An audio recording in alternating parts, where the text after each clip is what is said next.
nossa aula de hoje, que pretendemos hoje encerrar, não o curso, mas encerrar o estudo que nós estamos fazendo daquele livro, O Eu e o Inconsciente. Nós já vimos a biografia do Jung naquele livro Memória, Sonho e Reflexões. Agora nós estamos concluindo também o Eu e o Inconsciente.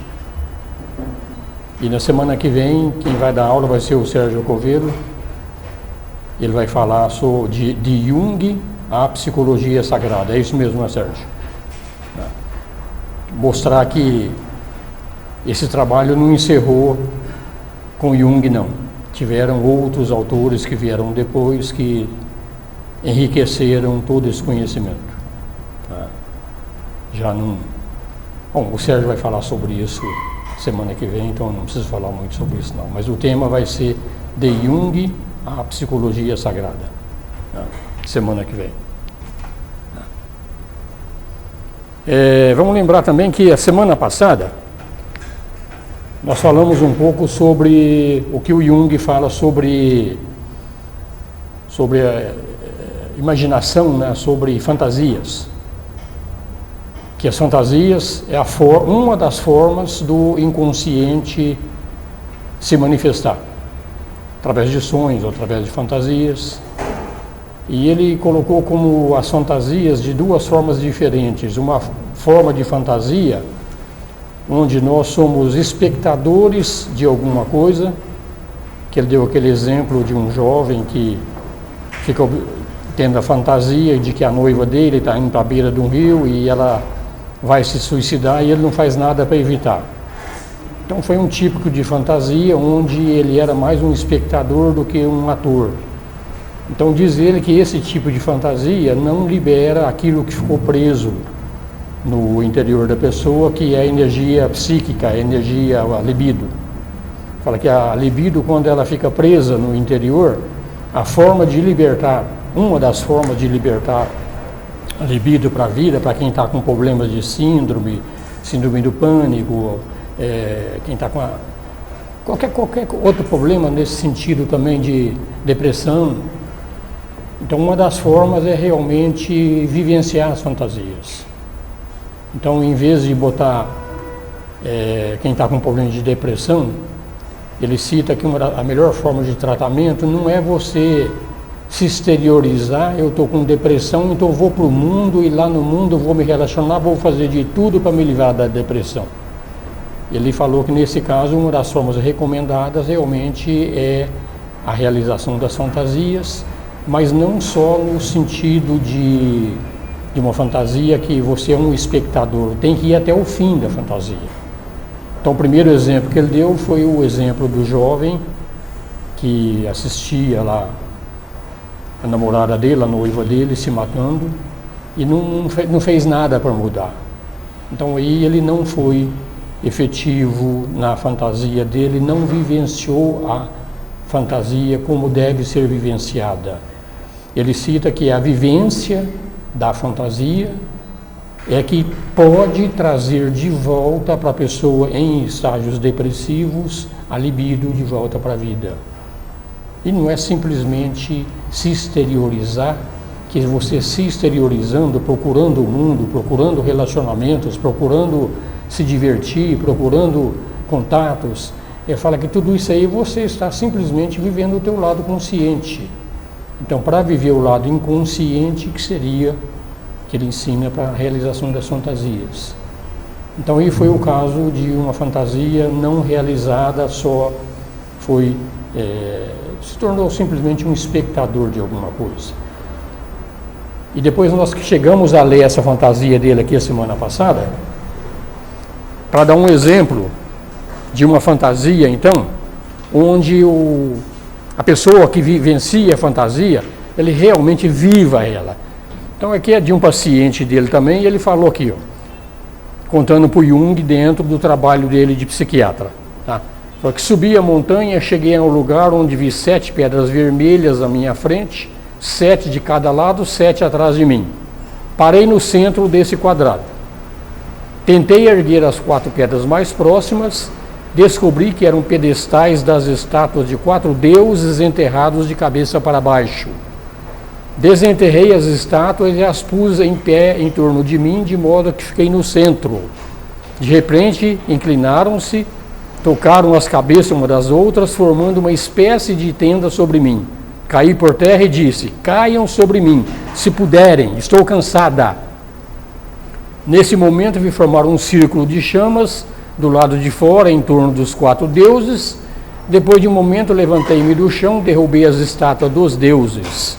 Nos lugares que caíram brotaram 4 árvores, do círculo de fogo ergueram-se chamas azuis e começaram a queimar a folhagem das árvores. Eu disse então: isso tem de acabar.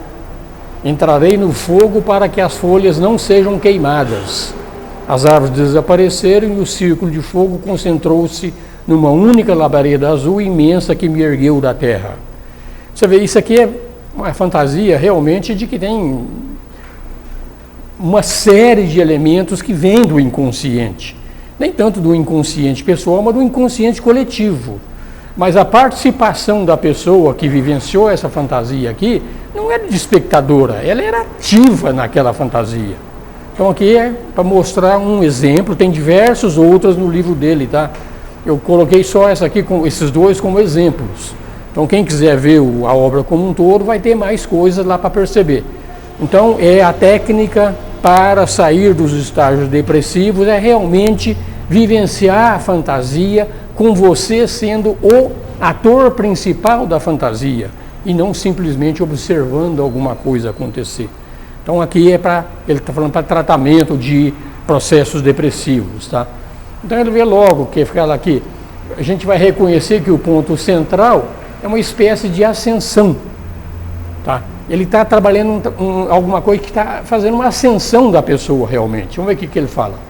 Ele fala que a personalidade total nossa, ela é indicada por 4 pontos cardeais, os 4 deuses e o círculo que engloba a totalidade. Então ele está dando um exemplo que aqui quem está vivenciando essa fantasia não é só o lado, vamos falar, o lado persona da pessoa. Quem está participando desse processo todo, ele chama de que é a personalidade total que está representando. Então é o ser consciente e o ser inconsciente, está participando integralmente do processo. Tá? Então a subjugação dos 4 deuses é livrar-se da identificação com 4 funções, livre dos opostos, quadruplicado.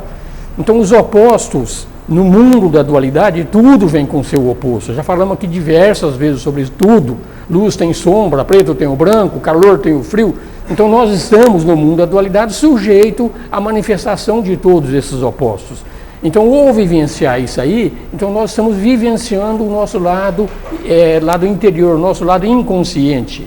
Refletindo sobre o assunto, vai ter uma ideia como se processa a transformação da personalidade. Então, a transformação da personalidade, o que é? Incorporar o inconsciente. Então, ele está incorporando o lado inconsciente, tornando o inconsciente consciente. Isso é que ele está falando que deve ser feito. Mediante a participação ativa, que é o que aconteceu do paciente dele, ele mergulhou no inconsciente, abandonou-se ao inconsciente, chegou a dominar o inconsciente. Quando ele pegou as estátuas, virou de cabeça para baixo, foi apagar o fogo, então ele está dominando o inconsciente.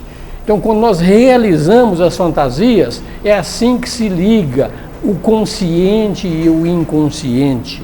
Então, a personalidade total junta os dois lados do nosso, consciente e inconsciente. Resultado é a ascensão pela chama, a transmutação alquímica, e tudo isso aqui nasce da união dos opostos. Então, é isso aqui, sempre falando no lado dos opostos, que sempre vem em dois, nós estamos sujeitos, gente. Não existe prazer se não tiver do outro lado a dor. Os dois estão sempre próximos um do outro. E a união dos opostos é que leva realmente à realização da personalidade total. É nós mostrarmos o nosso lado luz, mostrar o nosso lado sombra, vivenciar os dois lados, é atuar como um ser completo. Tá? E ele fala que o caminho é possível se os indivíduos assumem as tarefas que se propõem. Então, agora que ele fala que Isso aqui é possível quando a gente assume na realidade aquelas tarefas que são concretas que a gente se propõe. Então a gente se propõe a se tornar uma personalidade total. Então nós temos que trabalhar isso. Não podemos ficar só no ouvir alguma coisa, ler o Jung, ler a psicologia sagrada, aprender alguma coisa. Tem que vivenciar essas coisas. Então você tem que trabalhar isso efetivamente. Então para que as fantasias não substituem o que é vivo. São frutos do espírito que pertencem àquele que pagam o tributo à vida. Ou seja, quem está encarnado. Quem está pagando o tributo à vida vai vivenciar tudo isso aqui. Então o homem normal nunca se... Eu, por exemplo, eu nunca tive um sonho desse tipo aqui, não sei se alguém já teve. Fala que nós, a grande maioria, a gente não é oprimido por tais problemas. Mas uma vez que a gente sempre se satisfaz com a mediocridade. A gente sempre se satisfaz com aquelas coisinhas que a gente tem, aquele pouquinho que a gente tem, e não tem a coragem de avançar. Sonhos é isso, você está vivendo uma ampliação de consciência dormindo. Isso pode ser feito acordado. É a mesma coisa. Tá? Então essa é a realização. Então qualquer realização que o Patanjali falava lá, era nesse sentido, você enxergar a tua mente, contar a história tua, você está ligado aonde? Você está ligado no plano da mente, não mais no plano físico, que é o plano de vigília. No plano de vigília é o que a gente está vendo aqui, no momento de sono, com sonhos, nós estamos, espiritualmente falando, o espírito está usando até o plano psíquico.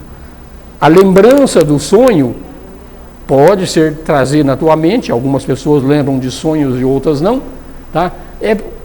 São experiências que aconteceram no plano da mente. Então, o que é a meditação? A meditação é você acordado, ficar observando a tua mente. Claro, o Patanjali não fala para fazer meditação só no plano da mente. O estado de samadhi, os estados mais profundos, você vai além do plano psíquico. Mas começa, quando ele fala que o dhyana, que é observar os teus pensamentos, você só foi até o plano psíquico, você não está além do plano psíquico. A mente está totalmente ativa.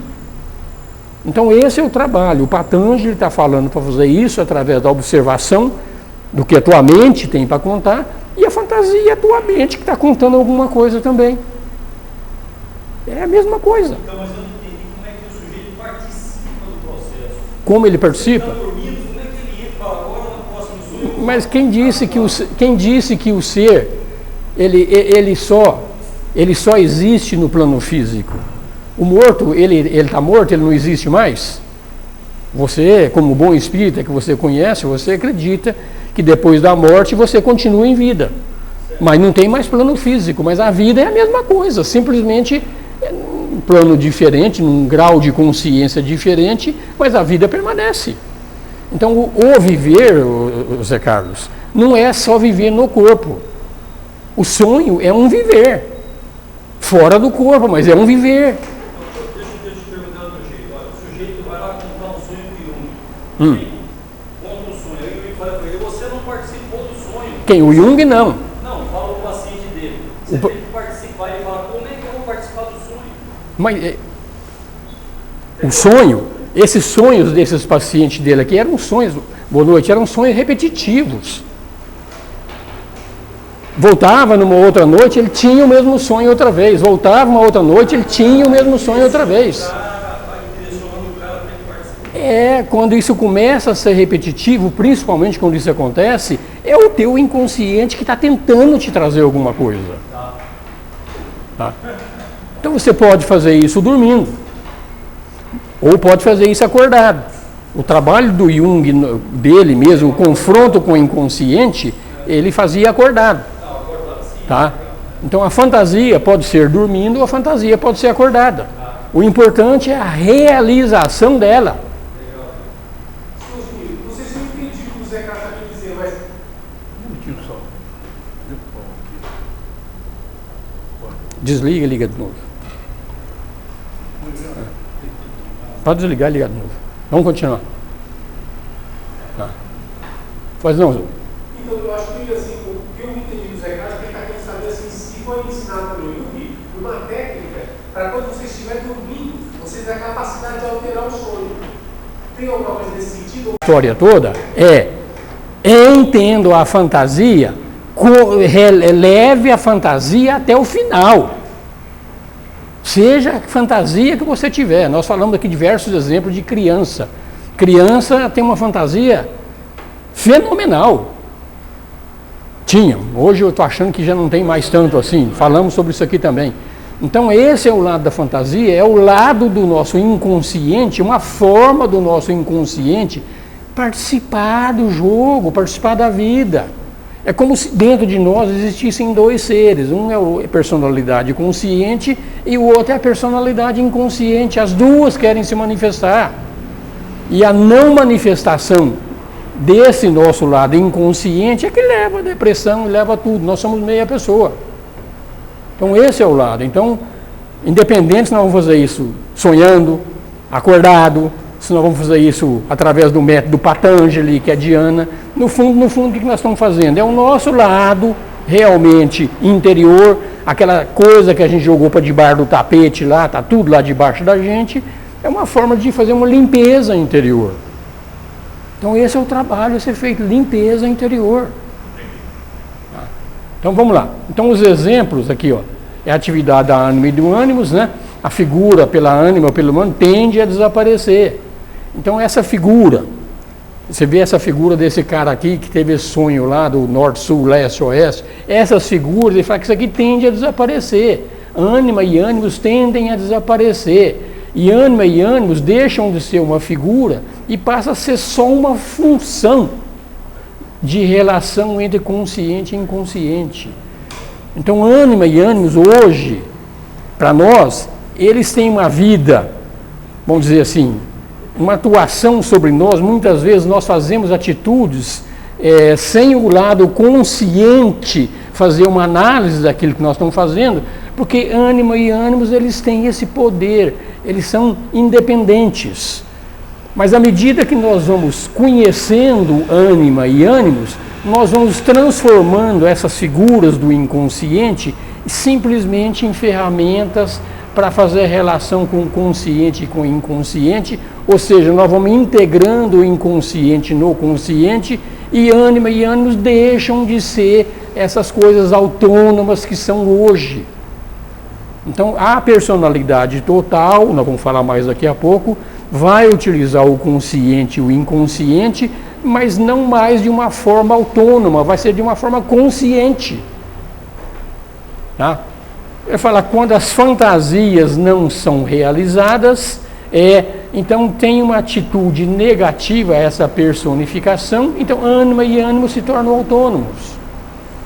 Porque nós não estamos deixando realmente o inconsciente passar o recado dele completamente. Então tem que ir até o fim. Esse é o lado mais importante. Deixa ir até o fim. Seja o tipo de fantasia que a gente tiver, seja qual for, deixa ir até o fim. O inconsciente vai realmente descarregar todo esse conhecimento e esse lado que era inconsciente torna-se consciente. É o trabalho que ele está falando. Então ele fala, acontece a normalidade psíquica, estado de possessão, tá? Desde o estado de ânimo, ideias, psicoses, tudo isso aqui é quando essa ânima e ânimo são autônomos, eles se manifestam e tomam conta do pedaço. E não, porque a ideia do Jung é o consciente que tem que ser o condutor de todos os processos de absorção do inconsciente. O consciente é que tem que ser e não se deixar ser dominado. Então a fantasia dessa paciente fala, são conteúdos produzidos pelo inconsciente coletivo. Aquilo que você perguntou, tá? Pô, mas esse sonho aqui, que sonho é esse? Então foram coisas que veio lá do coletivo, não é? São arquétipos, são coisas que estão lá no coletivo se manifestando. Porque o inconsciente é vivo.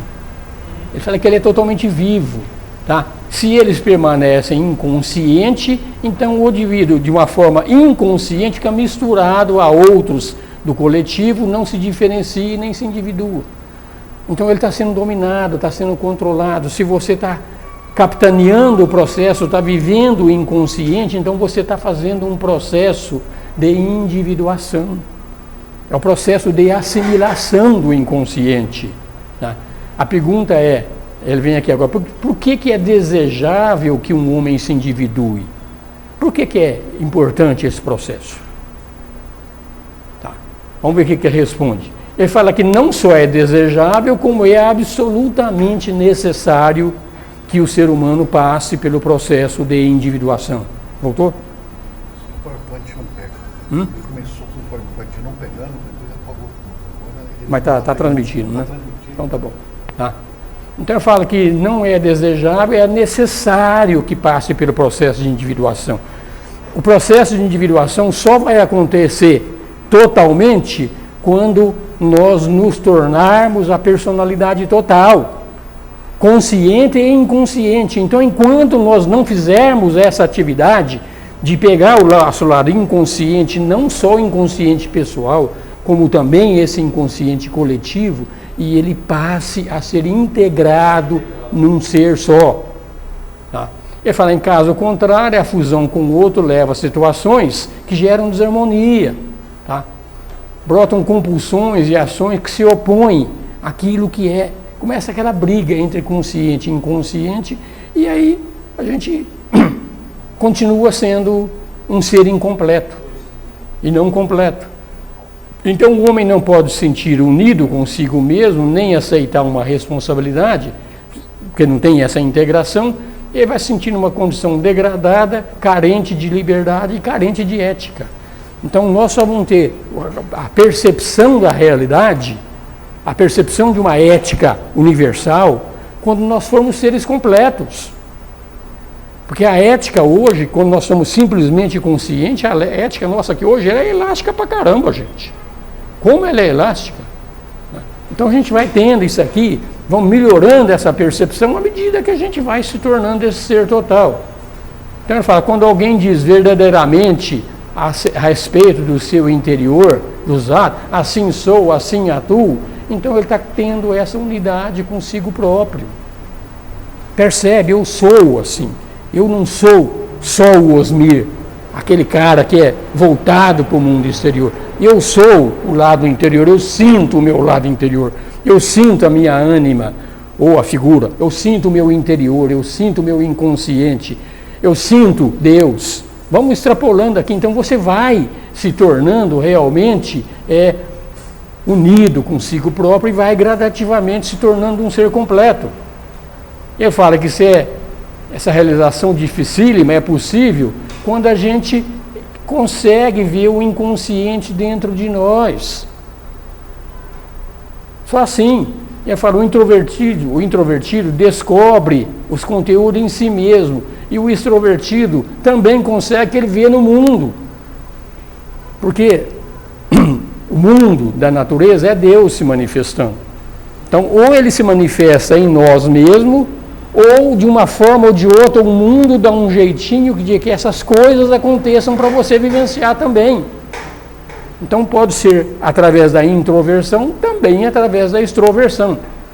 Então a parte da meditação ou das fantasias é um modo mais fácil do que sentir isso no golpe do mundo mesmo depois. Mas se nós teimarmos em não realizar o nosso interior vai dar um jeito de ele acontecer na figura do mundo. É isso que ele está falando. Então vamos perceber aqui, o introvertido percebe isso dentro de si e o extrovertido acaba projetando em objetos humanos e acaba vivenciando essa relação do mesmo jeito, com ânima e com ânimo, seja através do mundo interior, seja através do mundo exterior.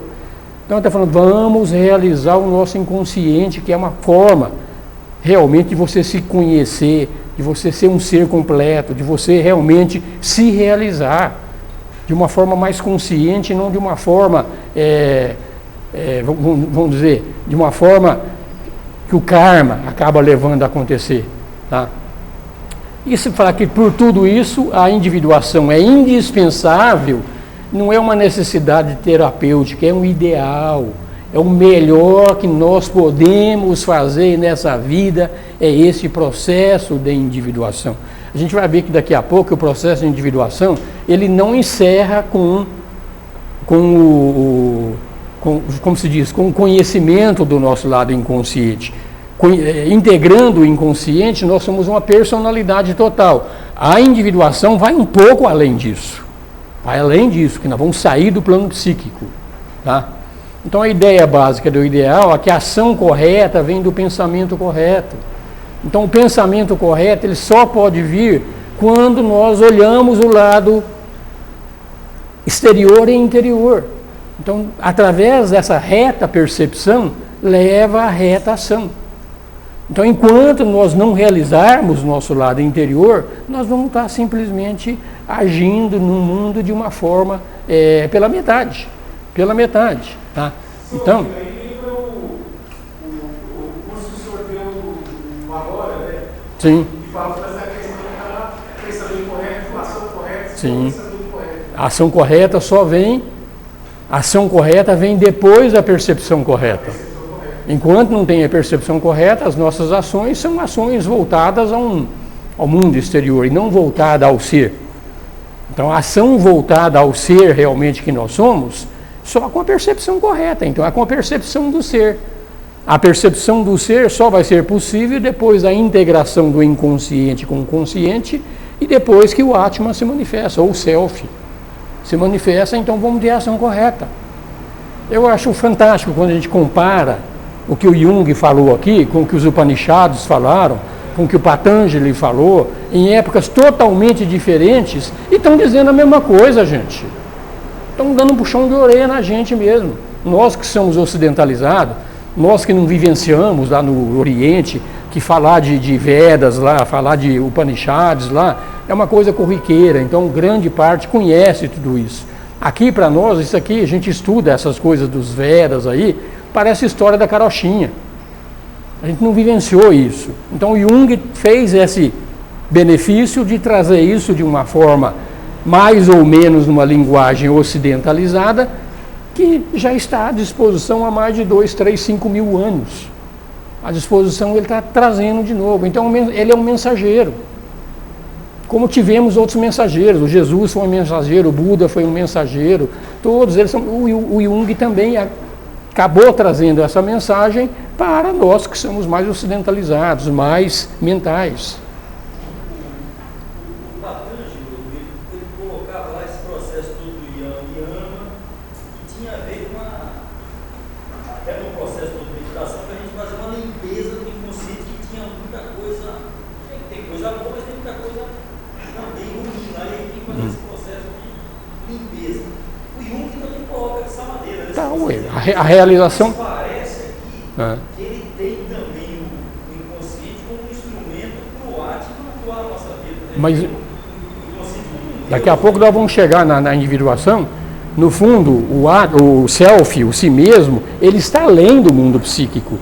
Ele é além, também, ele está além. Ele não é sujeito a nada que acontece aqui. O Atman, o self, ou o si mesmo, ele é isento de tudo o que acontece aqui nesse mundo. O que acontece nesse mundo aqui fica nesse mundo, fica no inconsciente. E nós somos realizações do inconsciente. Nós, como seres que nascemos aqui, é Deus que nos cria. Então, essa criação de Deus, nós trazemos no nosso DNA todo o que aconteceu no passado da humanidade e nós trazemos nas nossas tendências tudo aquilo que já vivenciou em toda a humanidade. Então, isso é o que nós somos. Nós somos realmente a representação de tudo que já aconteceu. Mas continua sendo um instrumento do Atman, inconsciente. Continua sendo o nosso lado, tanto o lado consciente como o lado inconsciente, são instrumentos que o Atman se manifesta. Depois do processo da individuação, o Jung fala, aí não tem mais ânima, aí não tem mais ânimos, não tem mais nada. É o próprio ser que dominou a matéria. Tá. Então aqui a ação que já falamos, que a ação correta provém do pensamento concreto, né? E que não há possibilidade de cura, de melhoria, que não comece pelo próprio indivíduo. Então a gente está sempre insistindo aqui, a mudança que nós podemos fazer em nós mesmos. Tá? Mas a gente está muito mais interessado em mudar o outro. Não é verdade, gente? Olha, vamos ver se não é verdade. Cadê o Wilson Cadê o Wilson aí para pegar no pé dele, né? Mas é isso aí. Então isso aí, gente, foi tudo que faltou acabar então sobre essa figura da ânima e do ânimos, mas nós vamos falar sobre ele ainda nesse próximo capítulo, onde ele vai falar que depois, esse capítulo aqui que ele chama de personalidade humana, ele começa dizendo, eu posso colocar já aqui, ó, tá? Tudo que se segue aqui é para aqueles que a meta foi alcançada, não a meta da individuação, a meta onde ânima era um complexo autônomo e se transformou numa figura simplesmente de relação com o inconsciente. Então a ânima não tem mais autonomia, o ânimos não é mais uma figura autônoma, eles estão sob o controle do nosso lado consciente. Então o que nós vamos falar daqui agora é quando chegamos nesse ponto. Nós vamos perceber então o que é o inconsciente coletivo, quando realmente ânima e ânimos deixaram de ser um complexo autônomo e se tornaram uma função de relação entre inconsciente e consciente. Então aí nós vamos entender o que é o inconsciente coletivo, nós vamos entender o que são os arquétipos, nós vamos entender até o que é a figura de um Cristo, de um Buda, vamos entender o que são esses grandes arquétipos que estão no inconsciente coletivo. Então a primeira fase é ânima e ânimos têm que deixar de ser autônomos e têm que ser simplesmente interfaces com o inconsciente. Então o que nós vamos fazer quando a gente conseguir dominar realmente essas hoje figuras autônomas? O que vai acontecer depois que a gente vivencia isso? Tá? Então ele fala que ânima, nessa situação, perde esse poder demoníaco, esse poder de nos dominar, caracteriza o complexo autônomo, perde o poder de possessão e ela se tornou uma função psicológica de caráter intuitivo. Então aí que vão começar a vir as intuições, aquilo que existe mais no inconsciente coletivo e além do inconsciente coletivo, vai vir através dessa figura que se tornou, ela deixou de ser um demônio e passou a ser você mesmo, integrada em você. Tá? Então a ânima, nessa situação, ele chama ela de personalidade humana. Isso aqui é conhecido também como o velho sábio, como a divina mãe. Quando você, daqui a pouco nós vamos falar mais sobre isso, vocês vão perceber o que é o velho sábio, o que é a divina mãe. É uma criatura cheia de qualidades mágicas, ocultas, com muita sabedoria e com muitos poderes mágicos. Quando a gente realmente dominou a ânima e ânimos se tornaram parte de você, então você se defronta com essa personalidade humana que é o velho sábio, que é uma divina mãe. Oi? Esse termo humana ele tirou da onde? Oi? Esse termo humana ele tirou da onde? É alemão? É outra língua? Eu não consigo escutar, cara. Venha cá na frente, não dá. Por que vocês sentam tudo aí no fundo, hein? Vocês querem judiar de mim, né? Porque eles são mau aluno. Todos que É. estão no fundo é mau aluno, né? A expressão humana, personalidade humana, esse pedacinho humana, ele tirou da onde? Sim. O senhor sabe? Ele fala? Vou falar, vamos continuar falando sobre isso, não paramos não. Certo. Tá? Então, quando você reconhece aqui essa personalidade humana tua, então você vai ter essa percepção, e a percepção que você vai ter dela, você vai dizer o seguinte, ó: reconheço que há um fator psíquico atuante em mim, que sabe escapar à minha vontade, põe ideias extravagantes na minha cabeça, impinge-me estados de ânimos involuntários, caprichos e afetos, transforma minhas relações com os outros, sinto-me impotente diante dessa realidade e o que é pior, eu a admiro e a amo. Essa é a percepção que vamos ter nesse estado. Vai perceber que é uma coisa muito forte. Faz tudo isso aqui e você a admira e a ama. E ele vem e fala aqui que quem dominar a ânima adquire o poder da ânima. Daqui a pouco ele vai retratar isso aí de uma forma um pouco diferente, que é uma falsa dominação. Vamos ver. O que ele quer dizer com isso aí? Tá? Então, quem é que faz o confronto com a nossa ânima ou com o nosso ânimos? Onde está esse confronto? Ele fala, é o nosso lado consciente, é o eu consciente. O Jung teve 2 capítulos, nós falamos sobre o confronto com o inconsciente. Então, é nesse confronto do consciente com o inconsciente que o consciente acha que dominou a ânima, tá? E ele então se apodera dessa personalidade humana que a ânima é o lado, vamos dizer, o lado menor do lado inconsciente. A personalidade humana é o lado maior dela. Então, como nós dominamos a ânima, o eu consciente dominou e integrou a ânima, então ele se apodera dessa personalidade que é uma coisa maior do que a ânima. E acha que é o dono dela. Então ele se domina, eu dominei, o poder é meu, eu tenho a força. Vira isso aí. Vamos ver o que ele vai falar mais. Então a personalidade humana, para tentar explicar o que você está falando aí, é um dominante do inconsciente coletivo. Dominante do inconsciente coletivo. Quando você fala na ânima, a ânima é uma figura de interface nossa. Essa aqui não. É uma dominante do inconsciente coletivo, é o arquétipo do homem poderoso, sob a forma de um herói, de um cacique, de um mago, um curandeiro, um santo, amigo de Deus. Tudo isso aí é a personalidade humana. Então é uma coisa muito maior do que a própria mana, que é a figura que nos leva a conhecer o inconsciente. Então ele fala que essa personalidade humana é uma figura coletiva masculina, que ela sai do fundo obscuro e toma conta da personalidade consciente. Você sai como se diz, a ânima estava te dominando. Aí você, depois de um longo período, você integrou a ânima em você. E você saiu da frigideira e caiu no fogo. Porque você saiu vamos dizer, do domínio da ânima e você cai no domínio dessa personalidade consciente.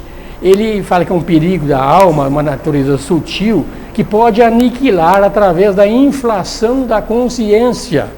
É quando o ser se torna quase Deus, porque ele tem o poder da magia, tem o poder de todo o inconsciente coletivo, está nele. Isso aqui, o que acontece quando a gente tem muito poder, gente? A gente não se sente melhor do que todo mundo, maior do que todo mundo? Então aqui, mesmo depois desse processo de absorção da mana, nós entramos dentro de um Deus maior assim, de uma figura do inconsciente maior, estamos ainda dominados por esse ser aí. Por isso que ainda não é a individuação. A individuação é ir além disso. Então ele fala que é importante entender que na hierarquia do inconsciente, a ânima é o nível mais baixo. A subjugação dela cria ou constela uma outra figura coletiva. E essa figura é a figura do mago, que atrai para si o valor autônomo da ânima.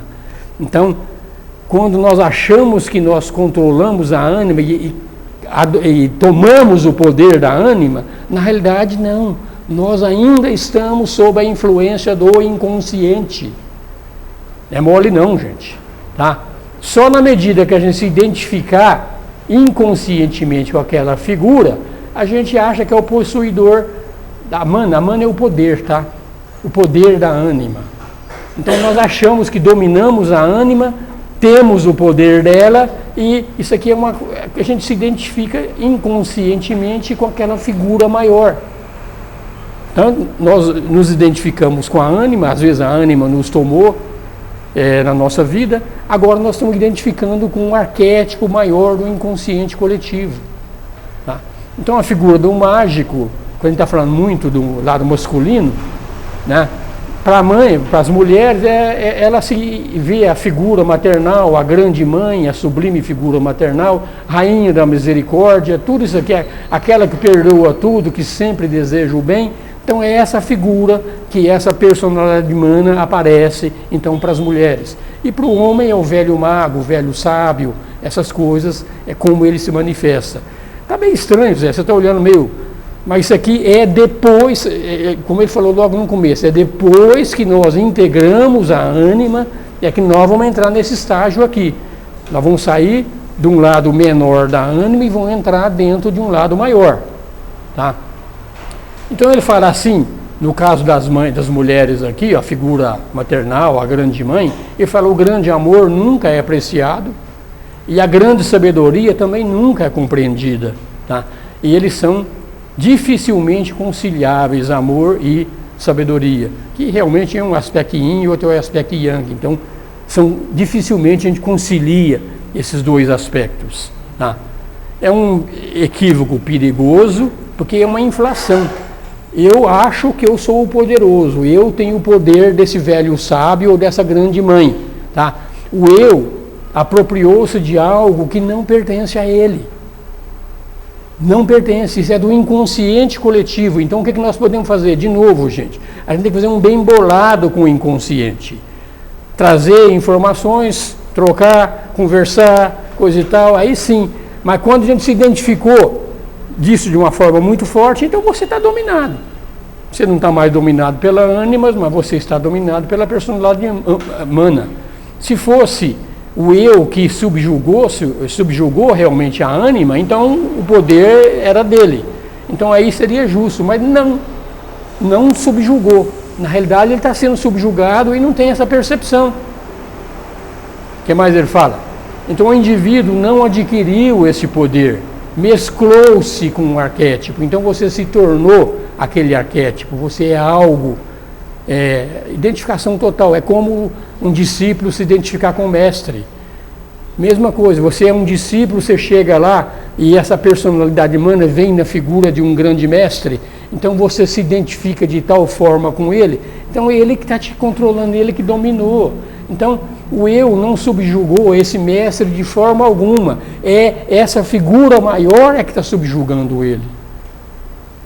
Então vamos lá, gente, isso aqui vale a pena uma meditação, uma pensada sobre isso, para a gente ver que realmente, quando a gente entra no inconsciente, pode trazer surpresas desse nível. A gente vai se sentir poderoso demais. E sentindo poderoso demais, junto com o teu mestre, junto com Cristo, junto com Buda, junto seja com quem for, você se identificou de tal forma com ele que você vai ficar preso ali no inconsciente. E essa não é a meta. A meta é ir além.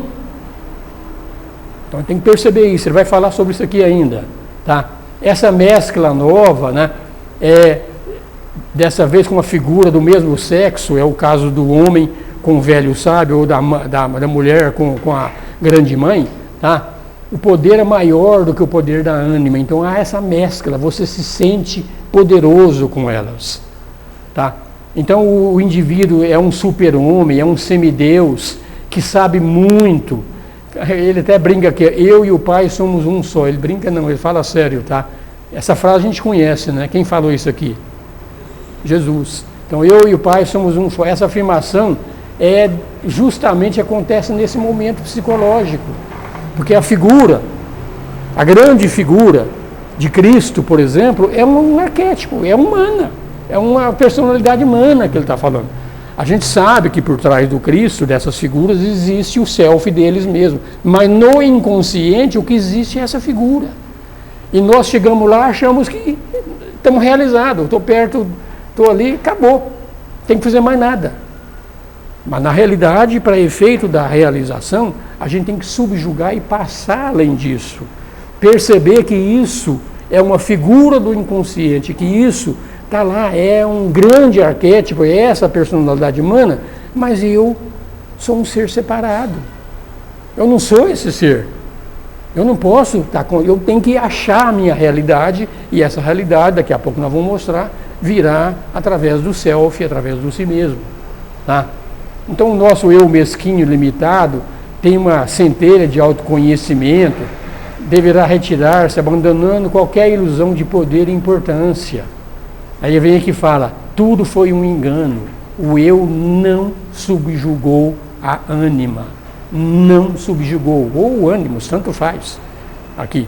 Então é um engano. Então é essa que ele está preparando para essa percepção, que o dia que a gente passar por uma experiência dessa, não se deixar dominar pelos arquétipos. Não se deixar dominar pelas figuras do inconsciente.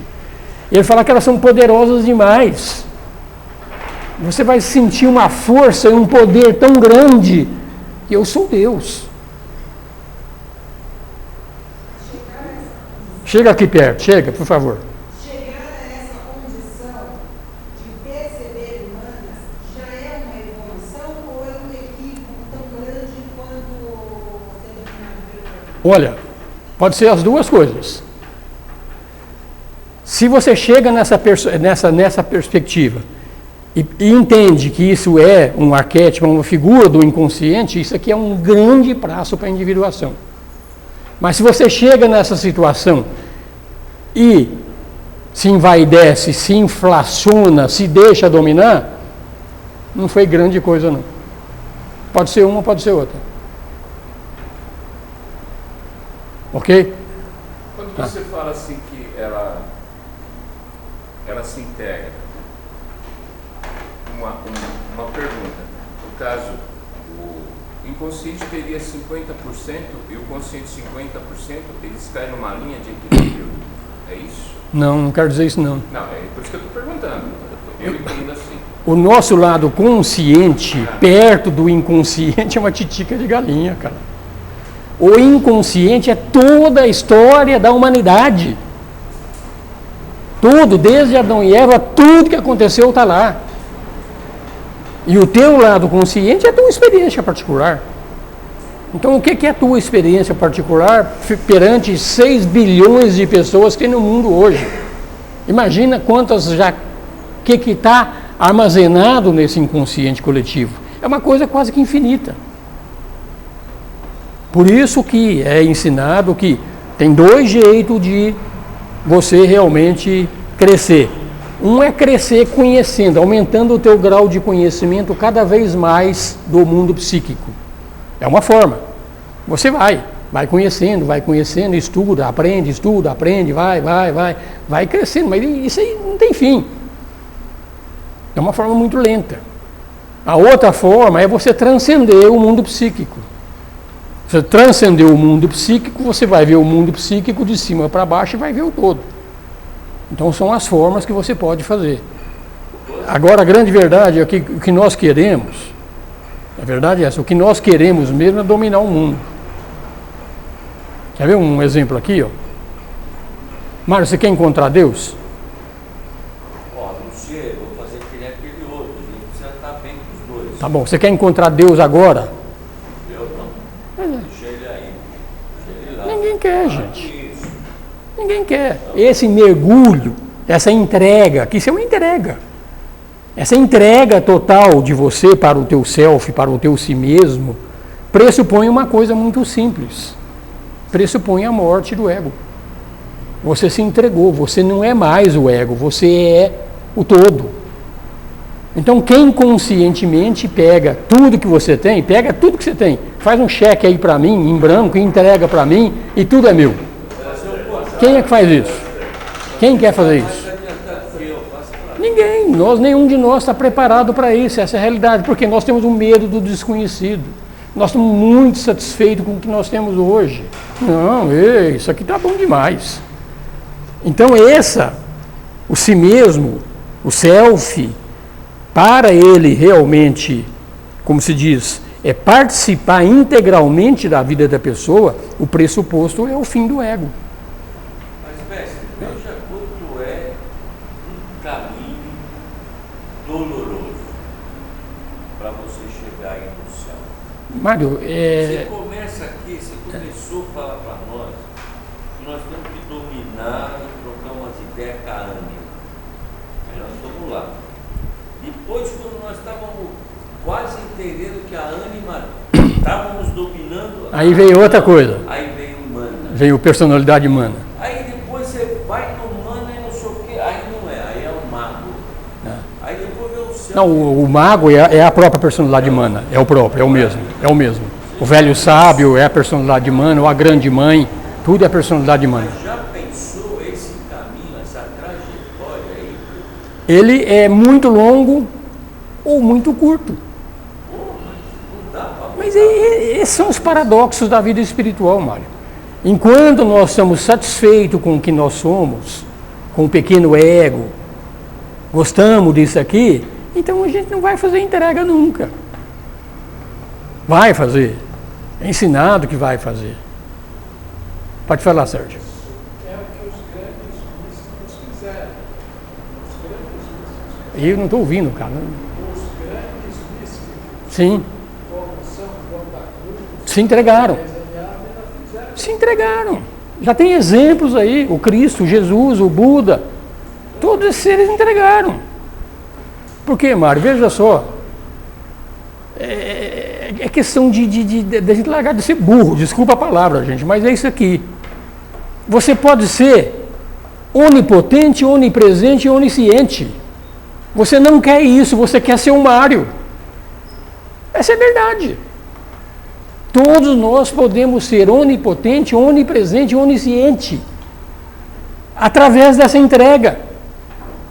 Mas quem é que está disposto a fazer essa entrega? Difícil, né? É difícil, né? Pois é. Pois é. Não vai dar. Pois é.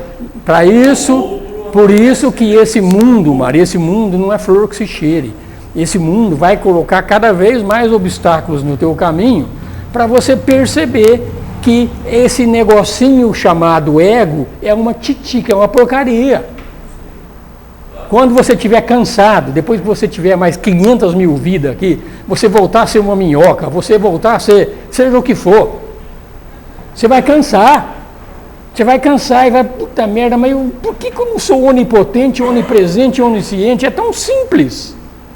Se entrega. Se entrega.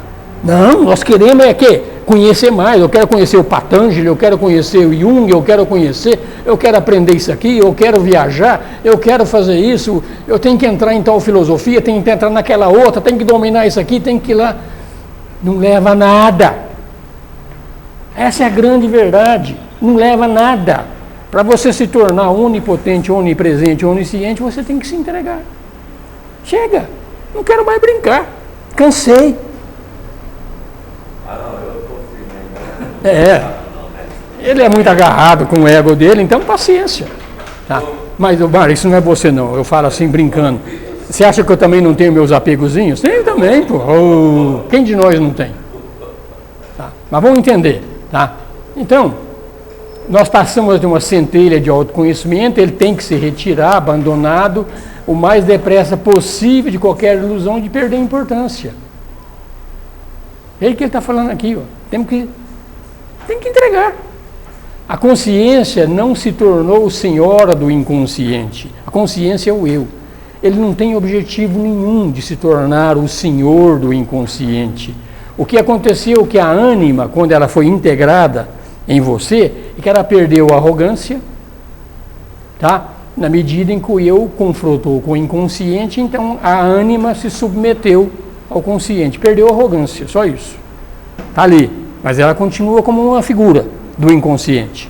Somente depois do processo da individuação é que aí o ser realmente tomou posse de tudo. Aí acabou a brincadeira, mas aqui nós ainda estamos sujeitos a enganos. Esse confronto não representou uma vitória da consciência sobre o inconsciente, não foi. Tá? É o estabelecimento de um equilíbrio entre os dois. Veja lá, o confronto quando a ânima foi subjugada, entre aspas, ela deixou de ser uma figura autônoma, tá? Mas não é uma vitória da consciência, é sim um equilíbrio entre os dois mundos. Então nós passamos a ser a personalidade total. Somos conscientes, somos inconscientes. O mago tomou posse do eu, porque este maquinava uma vitória sobre a ânima. Então o mago, que é a personalidade humana ou a grande mãe, tá? Tomou posse através da identificação. A posse antes era da ânima, agora é desse mago, porque ele queria uma vitória. Foi um abuso, e todo abuso provoca um abuso do inconsciente. Então ele fala que esse mago, para nos iludir, para nos controlar, ele fala assim: a cada hora muda a forma do meu ser e assim exerço meu despótico poder. Então, ou seja, nós continuamos ainda mergulhados e dominados pelo mundo psíquico. Tá? Então, se o eu desistir dessa pretensão à vitória, desistir, o poder não é meu, desistiu, entregou, então acaba a possessão do mago. E ele fala, para onde foi o poder? Para onde foi o mana nesse caso? Tá? Sabemos até agora que nem o consciente, nem o inconsciente tem mana. Tá? Não pretende mais o poder e não sucumbe à possessão também. Quando você fez essa percepção, tá? Desistiu dessa vitória de dominar o inconsciente. O inconsciente é indominável. Por que o inconsciente é indominável? O inconsciente é a natureza, o inconsciente é Deus. Como você vai dominar Deus? Uma coisa, quando nós falamos, é toda a história que existe ao longo de tudo isso aqui, tu chega lá e eu sou o Todo-Poderoso, eu que mando nesse pedaço aqui. Então veja o engano que a gente pode fazer, tá? Mas o que acontece? Nesse caso, quando você desistiu dessa pretensão, essa vitória, tá? Esse eu também não sucumbe mais a essa possessão. O mana foi parar numa instância que ele fala que não é nem consciente e nem inconsciente. Ou então não é nenhuma coisa nem outra. Tá? É consciente e inconsciente ou nenhuma coisa nem outra. É o ponto central da personalidade. Então a personalidade é consciente e inconsciente. Tem um ponto central que observa e sente os dois. Ponto central, caminho do meio. Sempre vejam isso. Tá? Então, essa instância, o ponto central da personalidade é a meta. Esse é um ponto indescritível entre os opostos. É o equilíbrio. É o ponto de equilíbrio entre consciente e inconsciente. Você é uma figura total, mas você não é nem consciente nem inconsciente. Você é esse ponto intermediário entre os dois opostos, onde você enxerga um e enxerga o outro. Então, quando se fala no caminho do meio do Buda, o caminho do meio é mais ou menos isso. Só que a gente acha que o caminho do meio, quente e frio, o caminho do meio é um morno. Não é o que a gente acha? Mas não é isso. O caminho do meio, entre o quente e o frio, é você estar além e você enxerga os dois. Então você vê o todo. Então esse é o ponto aqui, onde você percebeu todo o poder do inconsciente, não se deixou iludir por isso, percebeu que isso aqui é uma coisa que é indominável, que não é você mesmo, então você acha esse ponto intermediário entre os dois e passa a achar e viver nele. É a meta, esse ponto entre esses opostos, é o local onde nós temos que nos colocar então. Vamos ver o que acontece com isso. Pode repetir o que você disse? Então, o consciente, não, uma frase que você falou. O consciente é a natureza, é isso? E o inconsciente, o consciente faz parte do inconsciente também, nós achamos que não, mas faz parte. É Deus. O que é Deus? O inconsciente? De novo, aquilo que nós achamos que é consciente é um pedacinho do inconsciente se manifestando na gente. Então, em última instância, tudo que existe é essa mundo psíquico, essa psique único. Então isso é o Deus, é a única consciência que existe, é a consciência divina. A única mente que existe é o que é chamado de Mahat, a grande mente. Então é essa mente que se manifesta através de Eliseu, através de Osmir, através de Wagner, através de Mário. É ela que se manifesta. Então esse inconsciente que se manifesta em você, nele, em mim, é Deus se manifestando. E a natureza? A natureza é Deus, faz parte de Deus. Vamos dizer, é o Deus criado, é o Deus do mundo criado. Tá? Existe, além do mundo criado, existe aquilo que os orientais chamam de absoluto. Existe o Deus criado, que é o universo, e acima do universo existe alguma coisa que o universo desaparece. Esse é o absoluto. Mas vamos ser um pouquinho mais humildes e voltar para nós mesmos.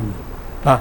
Então a figura ali é você achar o meio exato quando a ânima não te dominou mais, você fez o jogo bem bolado com ela, você passa a ter o acesso ao mundo inconsciente de uma forma muito forte, Você passa a perceber o mundo inconsciente, tipo aquele sonho daquele cara lá que ele contou, aquilo era o inconsciente coletivo. Então você vai perceber tudo isso, mas não vai se deixar dominar por ele. Então você fica num ponto entre o consciente e entre o inconsciente. Porque o Deus universal, o Deus do universo, a natureza, faz parte do mundo criado. A figura que nós estamos procurando, o self, o si mesmo, ele não faz parte do mundo criado. Ele é do mundo divino.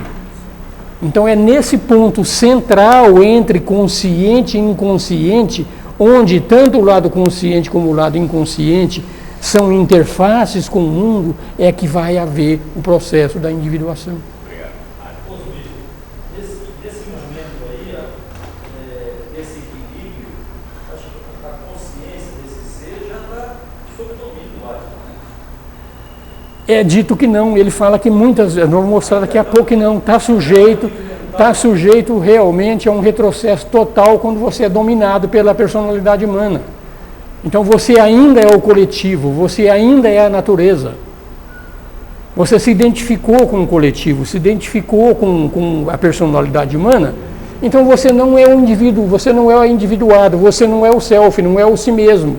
Quem está manifestando é a natureza, então você não se individuou, não atingiu a meta. Mas está em equilíbrio. Se você chegar nesse estágio que ele acabou de falar aqui, ó, chegar numa instância que é consciente e inconsciente, nem uma coisa nem outra. Se você está no ponto central da personalidade, essa é a tua meta, então é aí que você vai se livrar do mundo da psique. Vai se livrar, mas ainda não. Você pode voltar a ser uma pessoa totalmente extrovertida ou totalmente dentro do inconsciente coletivo. Então você não... Não é incrível. Porque isso aqui não é vivido dessa forma que você está falando. Porque a mente que você está falando é a mente consciente. Para você vivenciar isso aqui, primeiro, aquela figura de dominar, de manifestar, de perceber o inconsciente, ela foi incorporada em você. Você já é bem mais do que você é agora. Você já tem uma interface com o inconsciente muito ativo. Você vai perceber o mundo psíquico. É aí que vai... Essa é a última batalha, vamos falar assim, para a individuação. Essa última batalha vai acontecer aqui nesse estágio. Primeiro você fez a integração da ânima em você.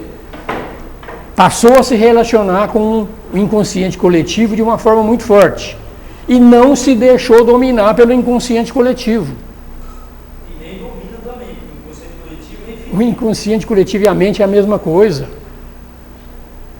É a mente. O que você acha que é o inconsciente? É a mente. O consciente é na mente.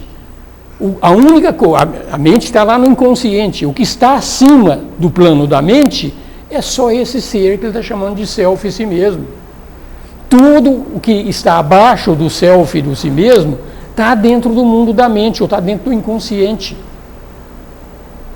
Você está dentro do inconsciente, você é uma figura do inconsciente, eu sou, todos nós somos. Sim, mas eu estou olhando o problema do domínio, né? O inconsciente. Mas nós somos totalmente dominados, Zé Carlos. Essa realidade a gente não percebe. O objetivo disso aqui é para a gente ter essa percepção. Primeiro, nós somos dominados pela nossa máscara. Ou não somos? Somos. Você admite isso? Tá bom. Daqui a pouco, quando você fizer o confronto com o inconsciente e vencer esse confronto com o inconsciente, talvez você não seja mais dominado pela tua máscara, mas você passa a ser dominado pelo inconsciente coletivo. Ou seja, você continua no mundo do mesmo jeito. Pois é, aí eu vou buscar esse ponto do equilíbrio. Então aí é o equilíbrio, onde você está lá, você percebe a existência de toda essa coletividade, de que esse coletivo é tremendamente poderoso. Porque o arquétipo maior é o arquétipo de Deus. Mas eu faço isso mentalmente? Não, você faz aqui qualquer momento. O Jung fazia isso quando ele fez o confronto com o inconsciente. Ele vivia isso aqui. Esse personagem dele fazia isso através desse sonho. Então tem todas as formas de você fazer isso. Porque o inconsciente vai ser teu companheiro, ele vai fazer parte do teu dia a dia. E você não está compreendendo isso agora, porque hoje você não percebe o teu inconsciente. Nós só percebemos o nosso lado consciente. É que eu estou pensando naquela proposta inicial, que é entrega, desapega, senão você não vai conseguir fazer isso mentalmente. Ou bate uma toma desse processo, você nunca vai chegar nesse ponto. Como é que você vai fazer um processo de entrega se você não se reconhece nem como um ser que você é? Você vai fazer entrega para quem? O cara que é tremendamente devocional, ele fazer esse tipo de coisa é muito mais fácil. A Madre Teresa de Calcutá, que são devocionais, né? Eles fazem essa entrega. Nós que somos mais ocidentalizados, nós somos mais mente, nós somos mais conhecimento. Esse é o caminho do confronto. Agora, você não necessariamente precisa fazer o caminho do confronto. Se você é um cara devocional e tem a capacidade de fazer essa entrega total, então que ótimo, use esse caminho. Mas mesmo o cara que é muito devocional, Zé, o cara, para chegar numa devoção desse porte, ele já teve tanta experiência anterior que conduziu a ele até aquele momento. Você percebe? Então não é que o cara que, vamos dizer o seguinte, primeira vida humana que o cara tem aqui, ele já é capaz de fazer entrega, ele nem sabe o que ele é. Então requer um certo background para chegar nesses processos aí. Então São João da Cruz, Santa Teresa d'Ávila, esses seres chegaram a isso porque isso já estava incorporado neles. Então essa experiência de São João da Cruz, de Teresa d'Ávila, de Buda, de Jesus, foi uma experiência que isso aqui já estava quase vazando pelo ladrão já. Então culminou nessa experiência. Então, o que é, gente? O que nós estamos querendo fazer aqui nesse workshop é essa percepção do que é esse mundo. Uma vez a gente tendo essa percepção, a gente pode partir para o caminho da entrega, pode partir para o caminho do confronto, ou pode partir para o caminho do trabalho também. Tem caminho do trabalho que também leva a isso aí. Todos eles levam a isso aí. Aqui nós estamos mostrando o método Jung. O Jung é o método do conhecimento. Então você vai se conhecendo, vai entendendo o inconsciente, tem o confronto com o inconsciente, não se deixa dominar pelo inconsciente, acha esse ponto central e realiza a individuação. Pode ser o caminho do Patanjali, pode ser o caminho de todos os outros seres que ensinaram aí. É dito que o caminho mais rápido é o caminho da devoção. É dito. Mas é dito também que o caminho do conhecimento é o caminho mais, vamos dizer, que leva a maior das realizações. Porque você em vida obteve o conhecimento de Deus, do ser, do inconsciente, você tem tudo isso dentro de você. E aquele ser que partiu para o lado da devoção, ele abdicou disso aqui, eu quero é Deus. Caminho direto, eu quero é Deus, não quero o inconsciente, eu quero sair daqui. É uma opção de cada um pode escolher o teu caminho, ninguém tem que seguir um caminho do Jung. É um mais um dentre outros que a gente já viu por aí. Não vou te ouvir de jeito nenhum, senta aqui na frente, puxa vida, por que vocês não sentam aqui, gente? Você também, César, tem tanto lugar aqui na frente.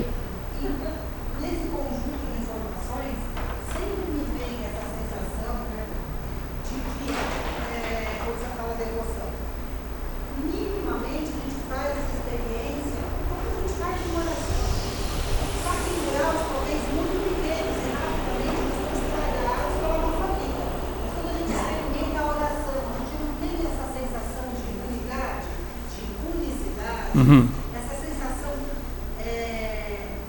todo. Rapidamente nós voltamos a Jung, que está no contemplativo de oração o dia inteiro, para a nossa posição normal e esquecemos disso, como se isso fosse só um apelo a Deus, um apelo ao ser maior. Esquecemos que quando nós estamos nessa posição de oração, de vibração pela paz, pelo amor, nós estamos alcançando essa unidade, nós estamos fazendo essa experiência, ou isso ainda está além dessa posição? Não.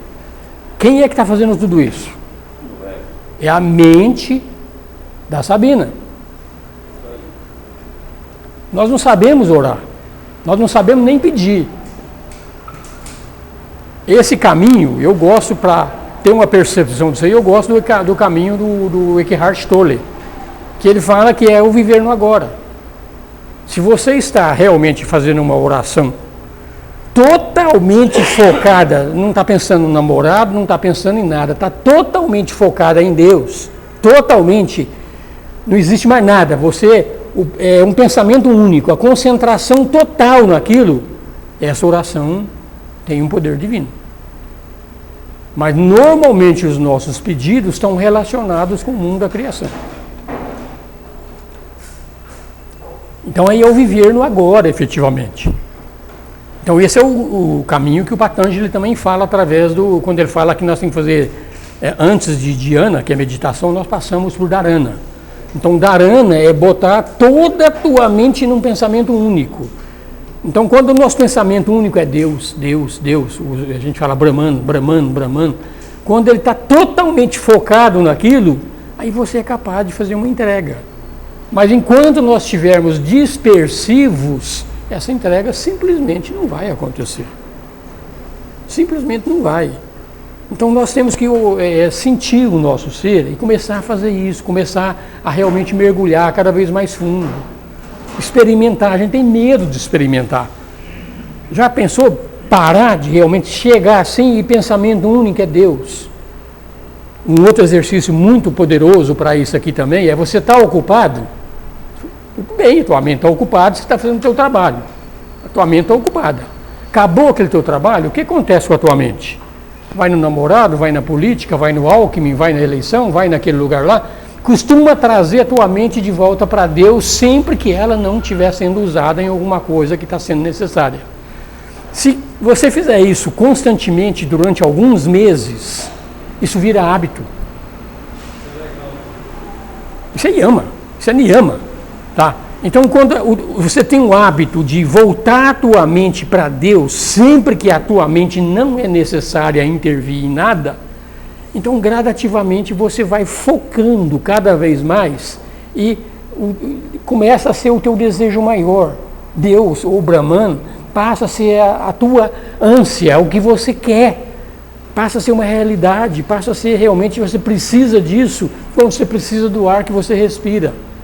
Quando você chega num estágio desse, pronto, aí você está perto. Mas a nossa mente é safada, o ego detesta isso aí, ele não quer isso, porque isso significaria a morte dele, que realmente você passa a ser uma coisa muito maior do que aquele negócio teu. Então, por autodefesa, ele começa a jogar pensamentos na tua cabeça para tirar você dessa tua concentração. Depois tem tudo isso aí, mas aí de repente você precisa intervir mesmo, foi uma necessidade. Tá? Então aí a mente tem que fazer algum trabalho. Então isso aqui é um exercício, gente, é sério, isso aqui é um exercício muito forte.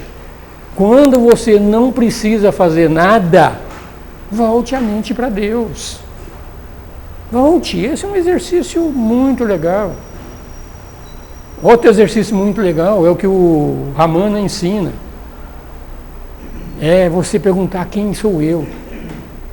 Você para durante alguns instantes, relaxa, e começa a perguntar quem sou eu, quem sou eu, quem sou eu.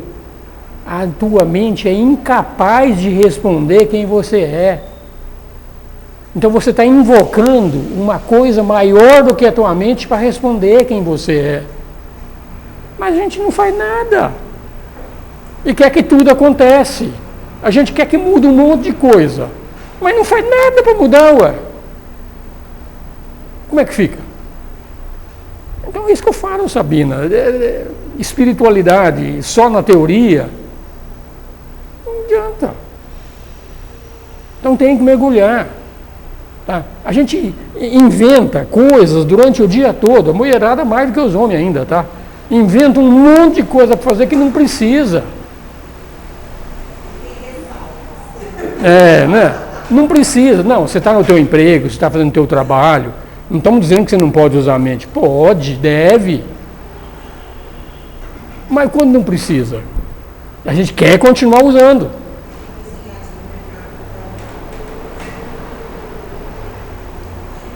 E às vezes você está cozinhando e pensando lá no namorado, né? Brincadeira. Tá? Então é isso. Então, espiritualidade requer prática. Requer que você mergulhe nisso de coração mesmo, entrega. Mas dá um trabalho, é muito mais fácil pensar no Corinthians do que pensar em Deus. É mais fácil xingar o Alckmin, xingar o Lula, xingar a Dilma, do que pensar em Deus. Então a mente quer pensar, por quê? É a sobrevivência dela, é a sobrevivência do ego. Quando vocês tiverem a percepção disso, não está precisando de usar a mente, recolha. Volte para Deus, volte para dentro. Quem sou eu? Quem sou eu? Por favor, conta quem sou eu. Volto a dizer, a mente é incapaz de responder. Como ela é incapaz de responder, quando eu estou falando, você está invocando alguma coisa maior do que a tua mente. Aqui é só teoria. Quando você começa a fazer essas coisas, você começa a perceber algum progresso. Mas enquanto a gente não fizer a nossa parte, progresso zero. Pode fazer mais 50 cursos, Carlos. Você que gosta de estudar pra caramba. Faz mais 50 cursos. Não vai progredir 1 milímetro. Nenhum. Porque nós, a grande maioria de nós, tem essa tendência de pensar. Dá um sossego, vai. Dá um sossego.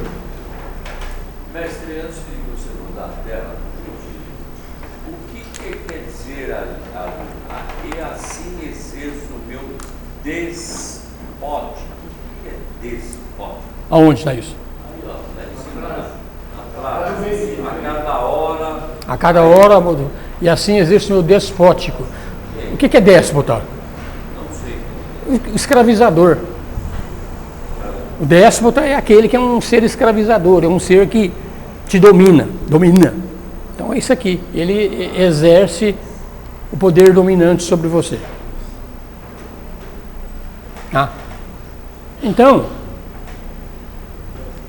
quando você acha esse ponto central, ele fala que é o anúncio de vir à luz da personalidade, um passo que é intransferível para o próximo degrau. Você chegou no inconsciente e achou esse ponto. Os conteúdos conscientes são coisas pessoais, desenvolve-se as fantasias do inconsciente impessoal e tudo isso aqui é coletivo. Tudo que vem na forma de fantasia, na forma de simbológica, são coletivas. E elas podem ser comparadas com as iniciações. Isso aqui, Zé Carlos, presta atenção aqui, ó. Esse ponto aqui, ó, que a gente procura, que a teosofia fala muito também, que a gente procura o caminho das iniciações. Então ele fala também que as fantasias que a gente cria podem ser comparadas à iniciação, porque a analogia da fantasia com a iniciação é flagrante. Então as iniciações na maçonaria, quando falamos na aula passada, tem aquele cara que ele é um simples marceneiro e ele chega lá, ele tem aquela figura grande, é um processo de iniciação, tá? As tribos primitivas, tudo tem ritos de iniciação. Então tudo isso são coisas do inconsciente. Então os costumes de iniciação são meios mágicos que o homem abandona a condição animal, chega à condição humana, tá? Chega nos mistérios da tribo. Então tudo isso são processos de iniciação dentro do nosso lado inconsciente. Então esse lado de iniciação que a teosofia fala, primeira, segunda, terceira, quarta, quinta iniciação, tudo acontece nesse mundo, tá? As iniciações se mantiveram em todas as culturas. Na Grécia tinha isso aqui, aqueles mistérios de Eleusis foram até o século VII da nossa era. Tudo faz parte do inconsciente. O homem moderno, hoje, perto daquilo que tinha na Grécia, a gente perdeu tudo lá. Mas ele fala que hoje ainda tem na maçonaria, tem nos Rosa Cruz, tem na teosofia. Tudo isso aqui são fracos movimentos que vieram depois daquelas escolas grandes de mistério que tiveram no passado. Tá? Então ele fala que não é questão de saber se a iniciação representa a verdade objetiva, mas sim que são conteúdos inconscientes que são equivalentes a essas práticas de iniciação, são coisas do inconsciente que está acontecendo. Então depois tem o confronto com o inconsciente, tá? os conteúdos do inconsciente não exprimem mais como ânimo e ânimos, chegam a fazer aquela relação com o inconsciente. Enquanto não chega a isso, são autônomos, são perturbadores da paz. Depois disso, eles deixam de ser isso. Quanto mais complexo uma pessoa tem, quanto mais está sujeita à possessão. Então, complexos são coisas do inconsciente. Então, quanto mais nós temos, mais o inconsciente nos domina. Tentar imaginar a personalidade através dos seus complexos. Então, pessoa que tem muito complexo se manifesta nele. Ele fala que esses complexos manifestando parece uma mulher histérica, que é a ânima, se manifestando, quem deixa esses complexos se manifestarem. Se ele conscientizar os conteúdos inconscientes, ele vai chegar à raiz dos complexos, se liberta da possessão, se liberta da ânima. Aquela instância toda poderosa que gerou a possessão, né? A gente acha que deveria desaparecer com a ânima e ficaria livre de complexo, psiquicamente limpo. Mas ele fala que nada mais, quando chegou nesse ponto aqui, deveria ocorrer que não fosse mais aprovado pelo eu.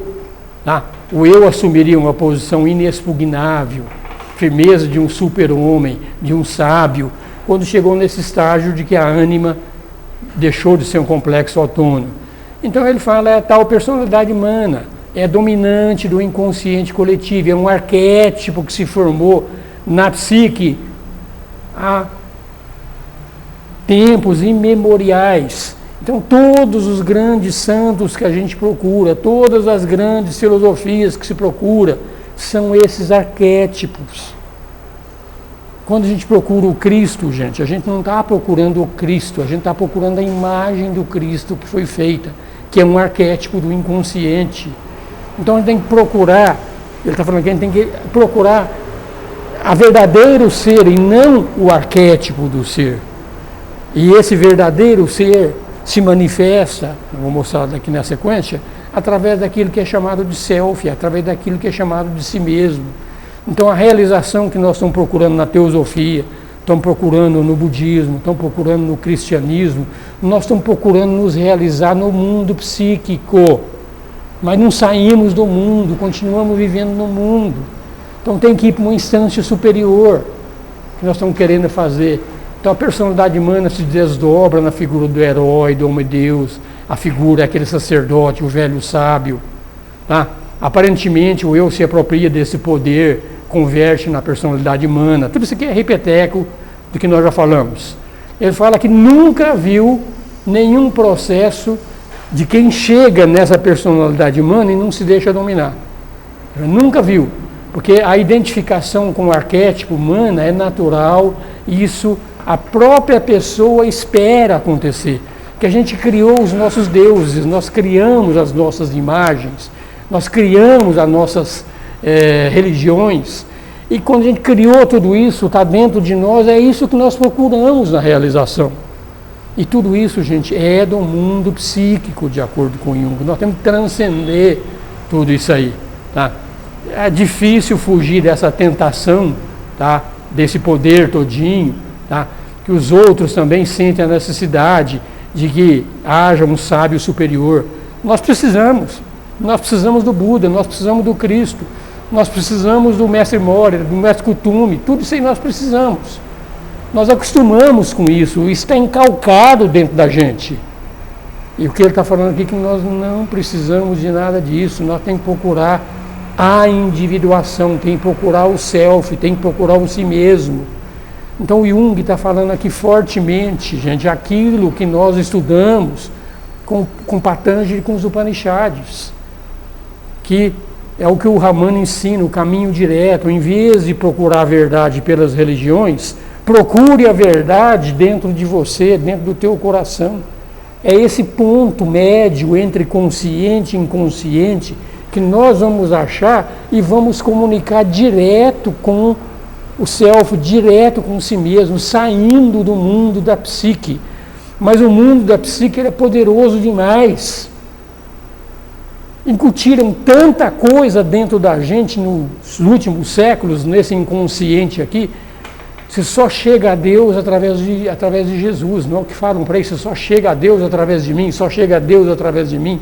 Então nós botamos isso dentro da gente. Não precisamos de nenhum desses. É ótimo você chegar lá e ver todo esse poder e não se identificar com ele. Não se identifiquem, vocês têm que se libertar. O caminho das iniciações, que a teosofia ensina, ele fala a mesma coisa. Na terceira, não me lembro se é na terceira ou na quarta iniciação. Você tem que esquecer todas as religiões. Todas. Inclusive da teosofia. Tem que se libertar de tudo isso, que isso são coisas do mundo psíquico. Senão você não chega na meta. Ele está falando aqui também de uma forma mais científica. Tá? Então, poderão edificar templos, queimar incenso a esses deuses em miniatura, tudo isso aqui ó, é uma concretização ingênua dessas imagens primordiais. Gente, não estamos dizendo que a gente não pode ter a nossa fé no Buda ou no Cristo, não.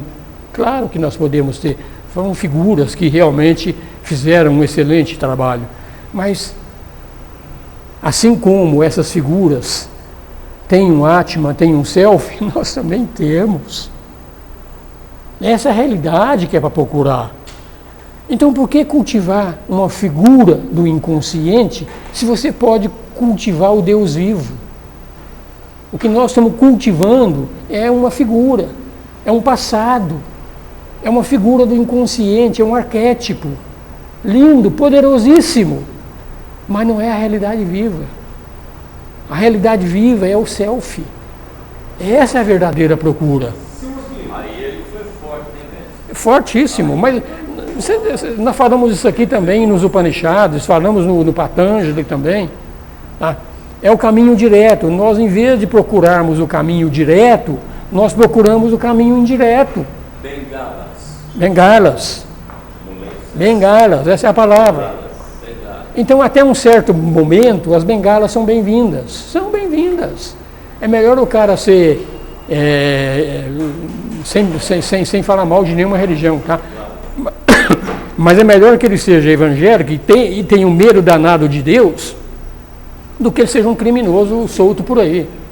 Então tudo tem o teu momento, mas na realização chega um momento que tem que transcender tudo isso. Fala, César. Senhor Júlio, esse dizer de Jesus que ele fala assim, ninguém vai ao Pai senão por mim, a gente tem que interpretar isso da seguinte maneira: da mesma forma que ele conseguiu se unir com o self dele, ele está dando o exemplo dele. Está dando o exemplo disso. Esse é o importante. Todo o trabalho dele, ele começa o livro dele, eu sou a história de um inconsciente que se realizou. Então ele se imortalizou, ele se unificou com o self. Então, enquanto nós não unificarmos com o nosso self, com o nosso Atma, nós somos criaturas mortais. A partir do momento que nós unificarmos com o nosso self, nós nos tornamos imortais. Ah, vou viver eternamente com esse corpo aqui? Não, isso não é ser imortal. Impossível um corpo não ser mortal. Imortal é aquele ser que tem a consciência de todas as transformações.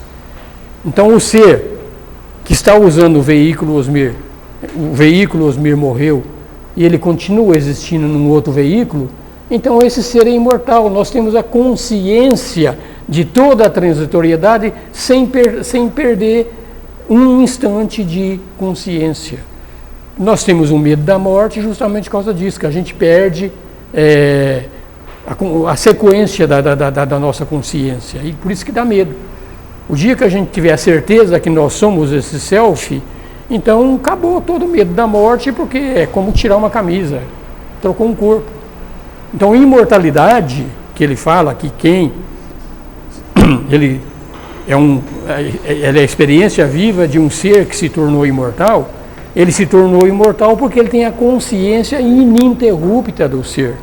Então, quando o cara morre ou não morre, deixa de ver ou não, tanto faz, porque a consciência não para, ela é contínua, totalmente contínua. Morte, para nós, é isso aqui, a interrupção da consciência. A consciência agora é Mário, morre, nasce um outro ser, pode ser na sequência no plano astral, ou pode ser uma outra encarnação no plano da Terra mesmo. É uma outra, houve uma interrupção de consciência, não lembra nada do anterior, então começa todo o jogo de novo. Se você tem a memória contínua de tudo que você é, qual o problema de morrer? Nenhum. Então a única forma de nos tornarmos imortais é ter a consciência do ser, consciência do self. É assim que a gente se torna imortal. O self é imortal, ele é incriado. E nós somos o self. Como nós não temos a consciência dele continuamente, a gente passa por todas essas experiências de medo da morte, essas coisas todas aí. Perceberam a diferença do que é ser imortal? Então, imortal não é viver eternamente no mesmo corpo, que seria um saco, né? Chega uma hora que enche o saco, né? Trabalho de conduzir esse negócio aqui. Tá? Então, ser imortal é ter consciência contínua de tudo que você foi, de tudo que você é, inclusive de tudo que você será. Aí você é um ser imortal.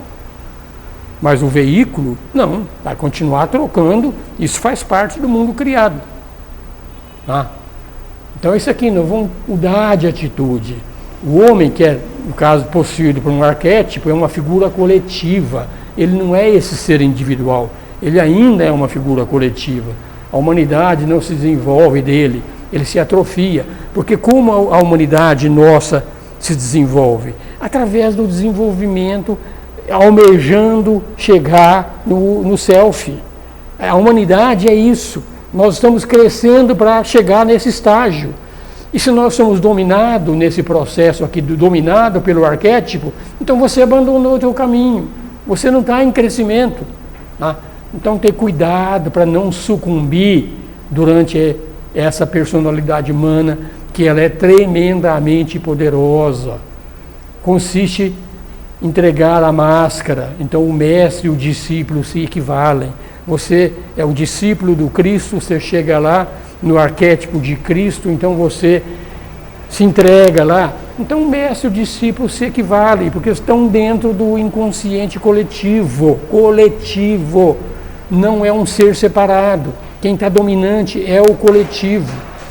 E o objetivo da vida é justamente o contrário, tornar-se um ser único. Então a dissolução da ânima compreendeu os poderes do inconsciente. Aqui alguém me perguntou aqui, acho que foi você que chegou lá. Quando a gente chega lá, a ânima foi dissolvida, a gente entende os poderes do inconsciente. Eles podem nos assaltar de novo a qualquer momento. Podemos ser dominados novamente a qualquer momento. Tá? E se a nossa atitude tiver uma lacuna, é onde ele domina. É um poder contra outro poder. Tá? Vai reagir pelo dominante personalidade humana. O prestígio dessa personalidade humana seduz o eu. É o meu poder, eu sou forte, eu sou Cristo, eu sou discípulo do Cristo, sou discípulo do Mestre, sou discípulo desse. Você entendeu? Que a gente se identificou pelo coletivo. Você não é um ser individualizado, você é um ser coletivo. Isso não é ruim para o mundo criado. Quanto mais pessoas se identificarem com Cristo, com o Buda, para esse mundo aqui é melhor. Mas para o ser teu mesmo, a tua meta própria, não é bom. E eu volto a dizer aquilo que eu estou sempre dizendo: Deus não precisa da nossa ajuda. Deus é o coletivo. Deus conduz tudo.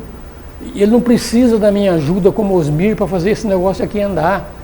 O meu trabalho, realmente, ele é egoísta. O meu trabalho é encontrar o meu self. É me tornar um ser único. Então, nesse sentido, esse egoísmo, ele é benéfico. É encontrar si próprio, tornar-se um ser único. Essa é a meta. Enquanto nós não cogitamos dessa meta, então é melhor você ser cristão, ser budista, ser alguma coisa, do que não ser nada. Mas para a consciência maior, que é o nosso self, nos aprisiona tanto quanto quando nós somos só exteriorizados.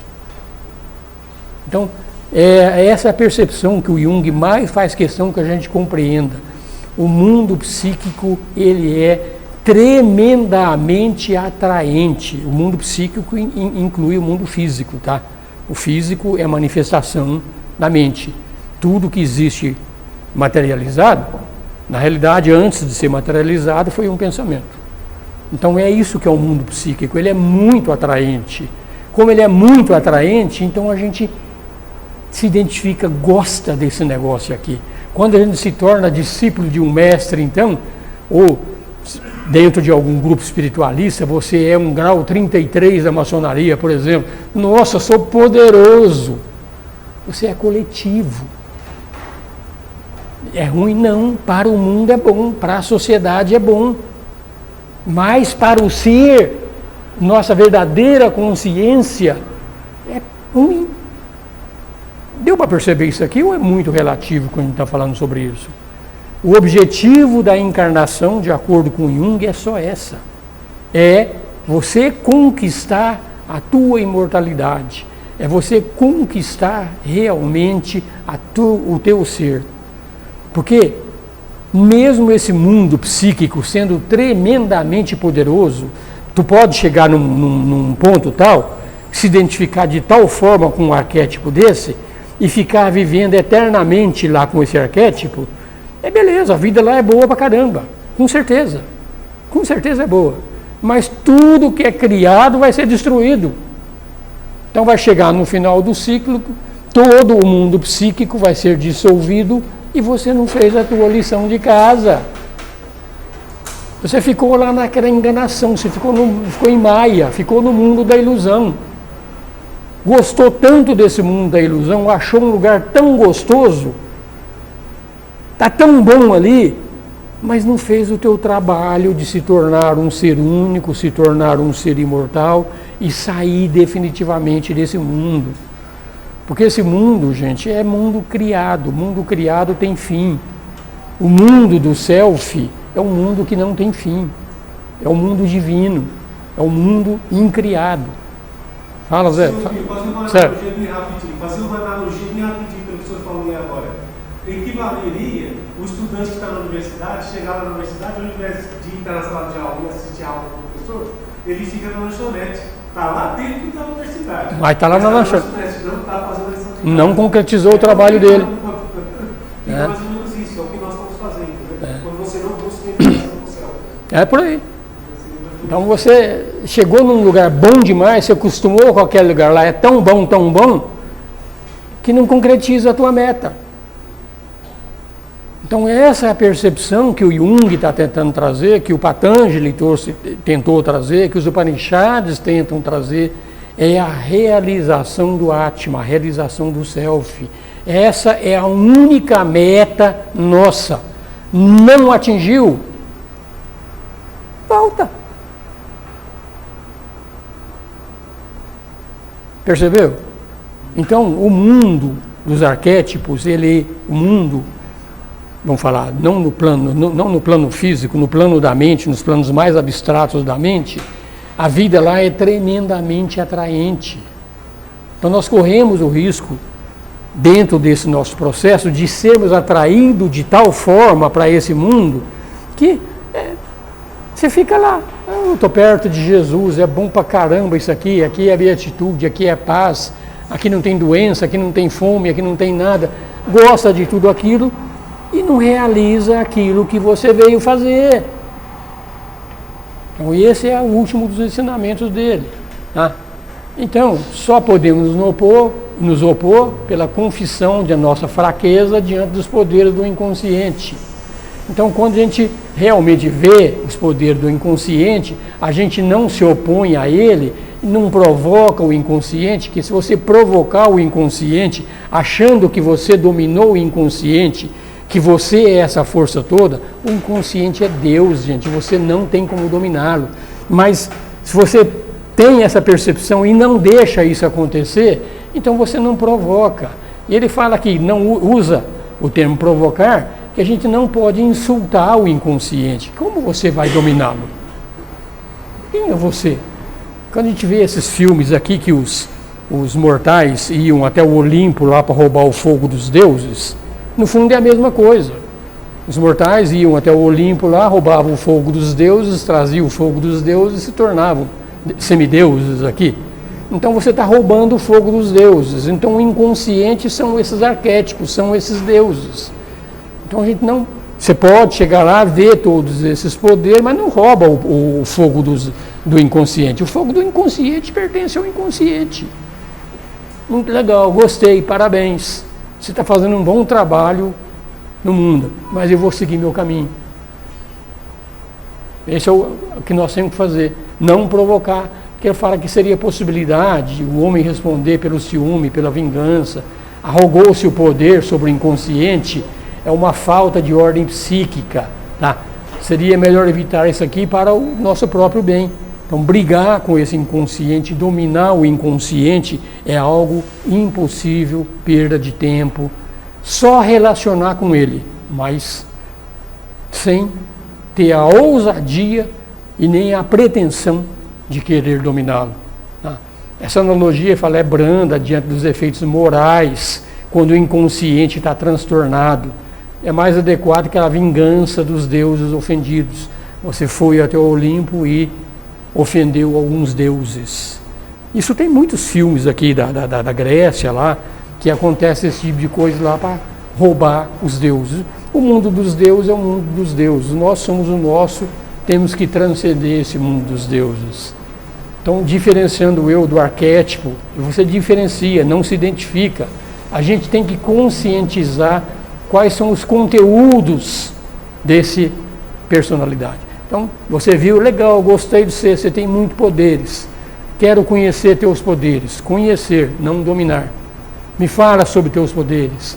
Assim como a gente conversava com a ânima, a gente pode conversar com a personalidade ânima e fazer uma relação de amizade com esse processo aí. Tá?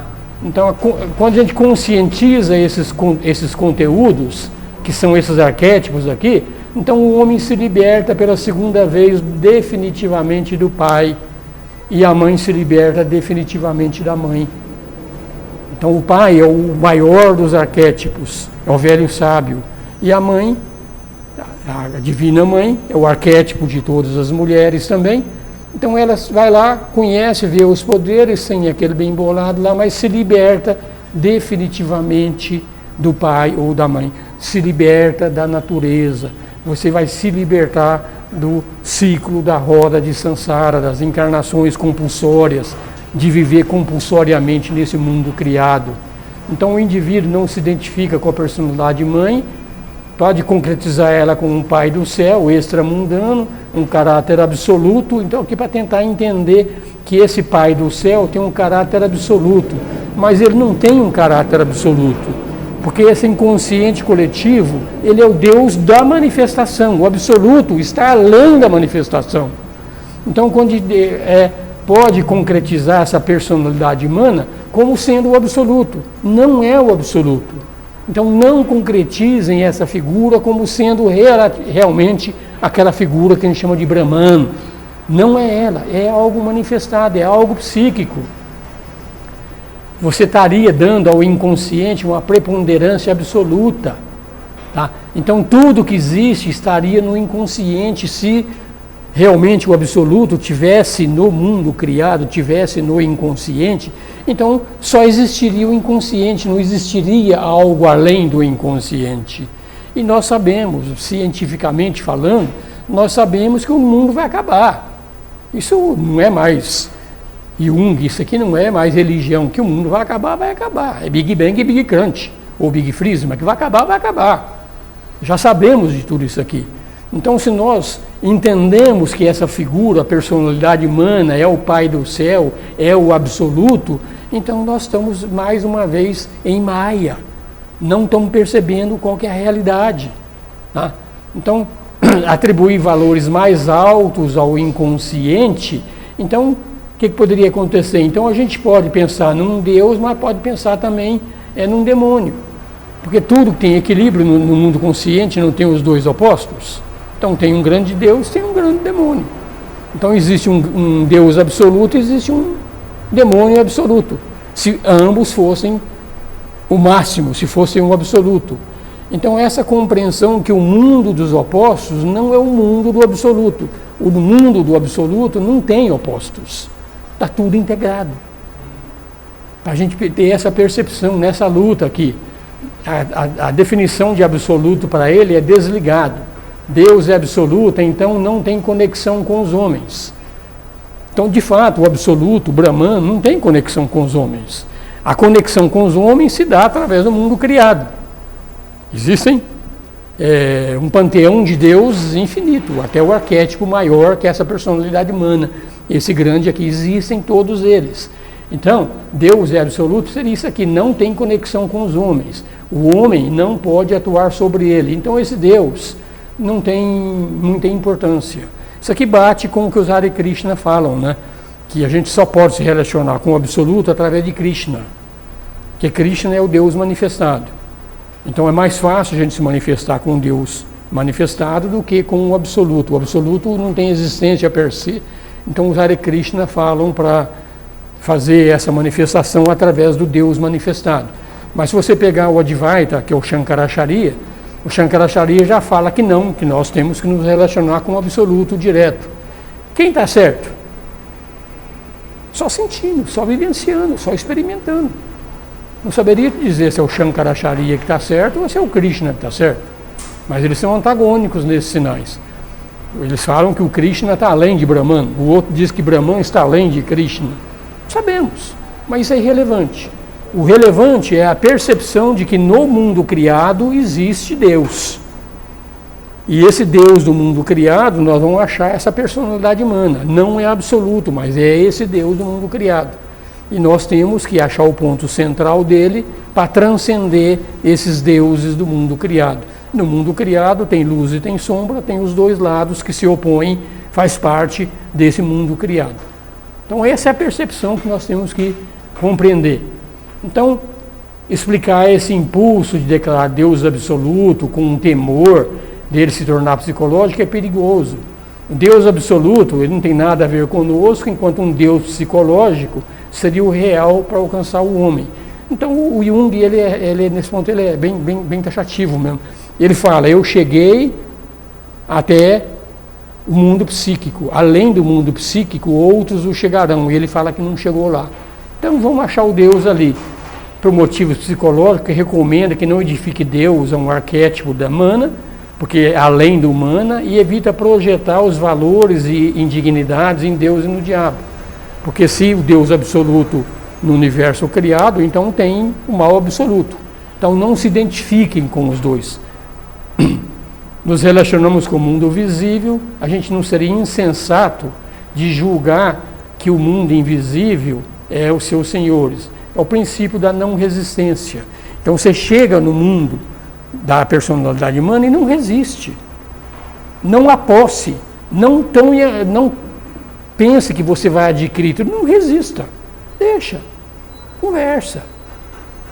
E acha para transcender ele. Personalidade humana é um ser de uma sabedoria superior, de uma vontade superior. Quem conscientizar os conteúdos básicos dela, aprende a conhecer e querer mais do que o outro. Essa é a verdade. Então, um grande ser que chegou nesse porte, então ele é, entre aspas, superior aos outros, porque ele tem mais conhecimento. Ele dá alguns exemplos disso aqui. O próprio Cristo, Jesus, quando esteve aqui, e quando ele falou, eu e o Pai somos um só, então é isso aqui, ele se identificou com esse arquétipo. O Saulo no deserto, que se tornou Paulo também, ele também se identificou com esse arquétipo. Tá? Eles lutaram, tiveram os mesmos problemas, se tornou claro por vários indícios que levaram a essa conclusão. Se Cristo, se Jesus se identificou com o arquétipo, ou se Jesus se identificou com o self, ele está falando que é a opinião dele, eu não estou certo. Pode ser que Jesus tenha se identificado com a personalidade humana, mas pode ser que Jesus se identificou com o self também. Eu não saberia dizer qual que foi e qual que não foi. Tá? Então não vamos julgar, aqui parece um pré-julgamento. Tá? Mas aí, só uma pergunta. Aí você está falando do Cristo. Volta lá, por gentileza, na primeira. Volta lá para a outra tela.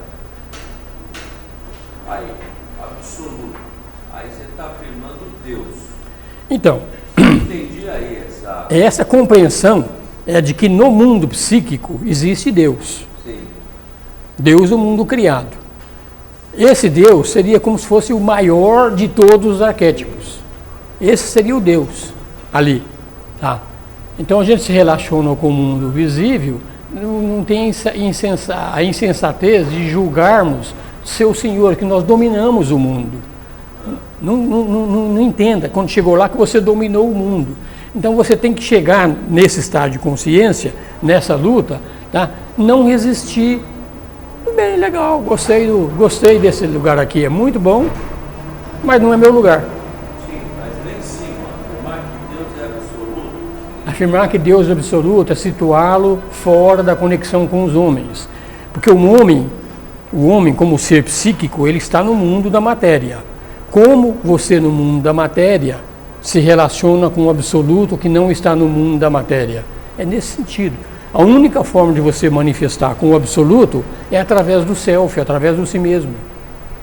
Não tem outra forma. Então, o Brahman, o Deus absoluto, ele se manifesta no mundo criado através da figura do self. Nós vamos chegar daqui a pouco.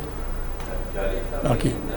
Então, nós vamos nos manifestar como Deus do mundo criado, enquanto ainda no mundo psíquico.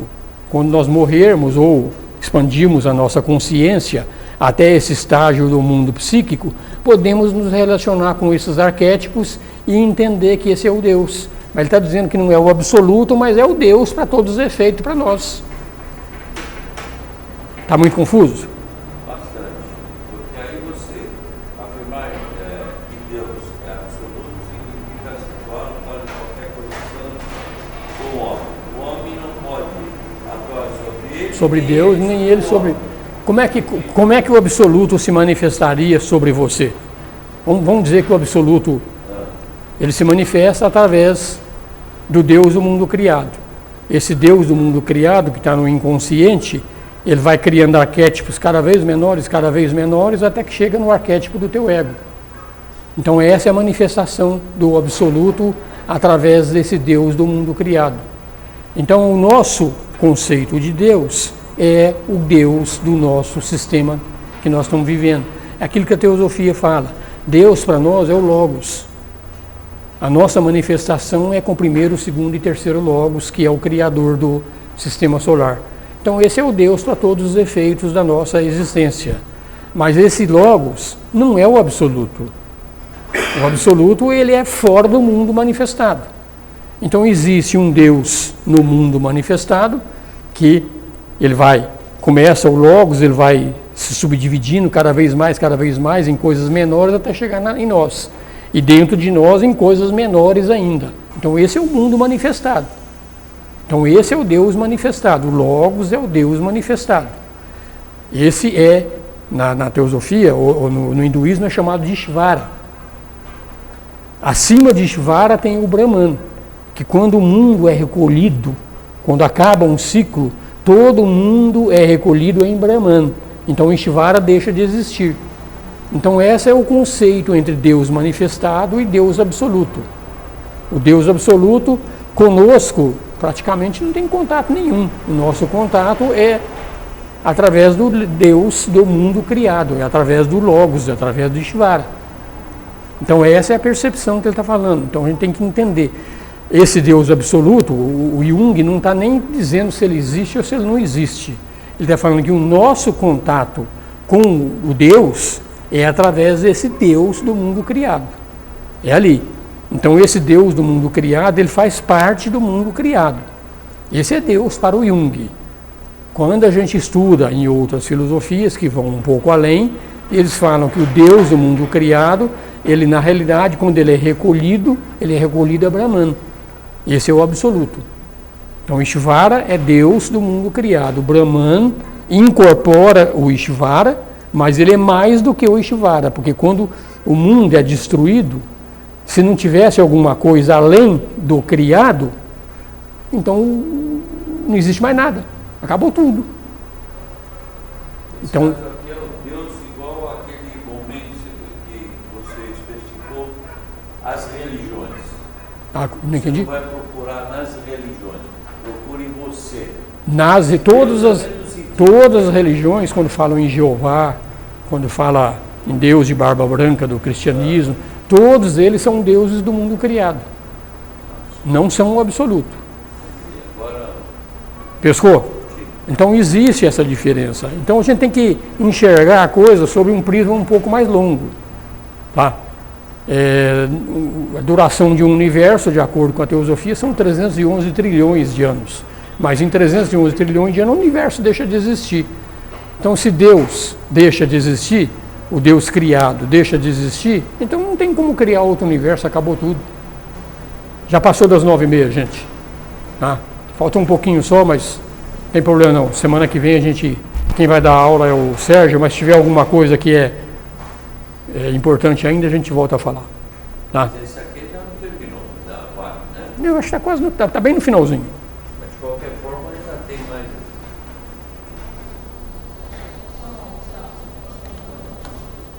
É como nós já estamos já estamos atrasados, estamos no 249. Tá? A gente continua e acaba uns 5 minutinhos da aula da semana que vem, a gente acaba aí então. Não é Ok? brincadeira aí, né? Não é brincadeira, mas também não.